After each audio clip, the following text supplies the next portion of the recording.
அஸ்ஸலாமு அலைக்கும் வரஹ்மத்துல்லாஹி வபரகாத்துஹு. அளவற்ற அருளாளனும் நகரற்ற அன்புடையனுமாகிய அல்லாஹுவின் திருப்பெயரால் துவங்குகின்றேன். கற்றுக்கொள்வோம், கடைப்பிடிப்போம். தினம் ஒரு தகவல் எண் 826. தலைப்பு பூமி பந்து தொடர் 3. அன்பானவர்களே, கண்ணியத்திற்குரியவர்களே, இந்த பூமியை, தன்னைத்தானே சுற்றி கொள்ளக்கூடிய பூமியை, சூரியனையும் சுற்றி வரக்கூடிய பூமியை மட்டுமே உயிரினங்கள் வசிக்கக்கூடிய கோளாக ஆக்கியிருக்கின்றார். இன்னும் இதர கோள்களிலெல்லாம் ஒன்று குளிர் அதிகமாக அல்லது வெப்பம் அதிகமாக உயிரினங்கள் வாழ்வதற்கு தகுதியில்லாத நிலையிலே தான் மற்ற கோள்கள் இருக்கின்றன. அல்லாஹ் சுப்ஹானஹு வ தஆலா வானத்தையும் பூமியையும் இணைந்திருந்தது என்பதையும் அதை நாமே பிரித்தமைத்தோம் என்பதையும் கூறுகின்றார். என்ற விஞ்ஞானிகள் கூறுகிறார்கள், ஆரம்பத்தில் புகைப்படலமாக தூசிப்படலமாக இருந்தது, பிறகு பெருவெடிப்பு ஏற்பட்டது, அதன் மூலமே வானம் பூமி பிரிந்தது என்று.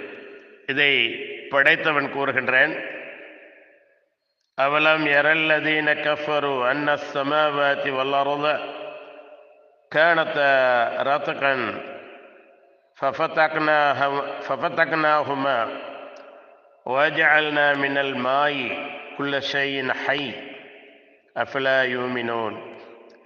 நிச்சயமாக வானங்களும் பூமியும் முதலில் இணைந்திருந்தன என்பதையும் இவற்றை நாமே பிரித்தமைத்தோம் என்பதையும் உயிருள்ள ஒவ்வொன்றையும் நாம் தண்ணீரிலிருந்து படைத்தோம் என்பதையும் நிராகரிப்பவர்கள் பார்க்கவில்லையா?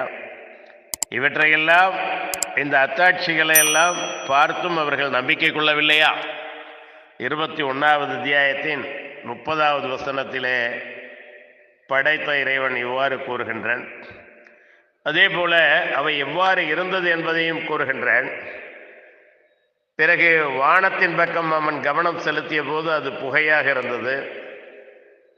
ஆகவே அவன் அதற்கு, வானத்திற்கும் பூமிக்கும் நீங்கள் விருப்புடனாயினும் அல்லது வெறுப்பிழப்பனும் வாருங்கள் என்று கூறினான். அதற்கு அவ்விரண்டும், நாங்கள் வெறுப்புடனே வருகின்றோம் என்று இணைந்திருந்த வானமும் பூமியும் வந்தன. பிறகுதான் பிரித்து படைத்ததாக அல்லாஹ் கூறுகின்றான். இந்த வசனம் 41வது அத்தியாயத்தின் 11வது வசனமாக இருக்கின்றது.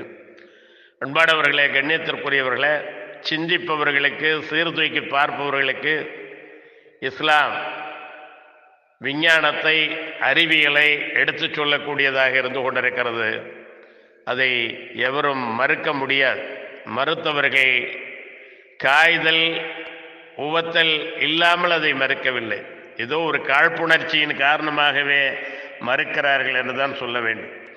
நபி ஸல்லல்லாஹு அலைஹி வஸல்லம் அவர்கள் விண்ணேகுதல் என்ற அந்த பயணத்தை மேற்கொண்ட போது, அப்பொழுது அங்கே சித்ரத்துல் முன்தஹா என்ற வானத்தின் எல்லையில் உள்ள இளந்தை மரம் ஒன்றை கண்டார்கள். அதனுடைய இலைகளெல்லாம் யானையின் காதுகள் போல் இருந்தது. அதிலே பலவிதமான வண்ணக்கூலங்கள் இருந்ததாக அவர்கள் சொன்னார்கள்.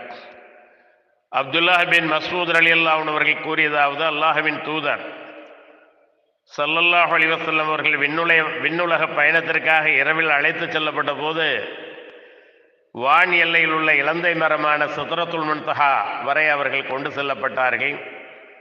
அந்த மரத்தின் வேர்பகுதியானது 6ஆம் வானத்தில் அமைந்துள்ளது. பூமியிலிருந்து மேலே கொண்டு செல்லப்படும் உயிர்கள், மனிதர்களின் செயல்கள் பற்றிய குறிப்புகள் யாவும் அங்குதான் சென்று சேர்கின்றன. அங்கே அவை கையகப்படுத்தப்படுகின்றன.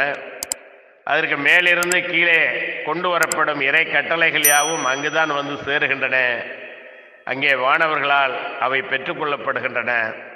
சித்ரத்துல் முன்தஹா என்னும் அம்மரத்தை ஏதோ பிரமாண்டமான ஒன்று சூழ்ந்து கொண்டிருக்கிறது எனும் 53வது அத்தியாயத்தின் 16வது வசனத்தை தங்கத்திலான விட்டில் பூச்சிகளே அது குறிக்கிறது என்று அல்லாஹ்வின் தூதர் ஸல்லல்லாஹு அலைஹி வஸல்லம் அவர்களுக்கு அந்த விண்ணேகிதல் பயணத்திலே 3 கட்டளைகள் வழங்கப்பட்டன. ஒன்று, ஐவேளை தொழுகைகள் வழங்கப்பட்டன. அல்பக்கரா அத்தியாயத்தின் 3 வசனங்கள், இறுதி வசனங்கள் அருளப்பட்டன. அவர்களுடைய சமுதாயத்தாரில் அல்லாஹுக்கு இணையேதும் வைக்காதவர்களுக்கு பேரழிவை ஏற்படுத்தும் பெரும் பாவங்கள் மன்னிக்கப்படுவதாகவும் அறிவிக்கப்பட்டது. இச்செய்தி சஹீஹ் முஸ்லிமில் 279வது ஹதீஸாக பதிவு செய்யப்பட்டிருக்கிறது. அல்லாஹ் சுப்ஹானஹு வ தஆலா திருமறை குர்ஆனிலே இந்த சித்ரத்துல் முன்தஹாவை பற்றி சொல்லும்போது, சித்ரத்துல் முன்தஹா என்னும் வானெல்லையில் உள்ள இளந்த மரத்தின் அருகே, அதன் சமீபத்தில் தான் ஜன்னத்துல் மஅவா என்னும் சொர்க்கம் இருக்கிறது. சித்ரத்துல் முன்தஹா என்னும் மரத்தை சூழ்ந்து கொண்டிருந்த வேளையில், ஆக தங்க விட்டில் பூச்சிகள் சூழ்ந்து கொண்டிருந்ததாக இதற்கு விளக்கம் அளிக்கின்றார்கள். இன்னும் வரும் இன்ஷா அல்லாஹ். வாஹிர் தவானா அல்ஹம்துலில்லாஹி ரப்பில் ஆலமீன். அஸ்ஸலாமு அலைக்கும் வரஹ்மத்துல்லாஹி வபரகாத்துஹு.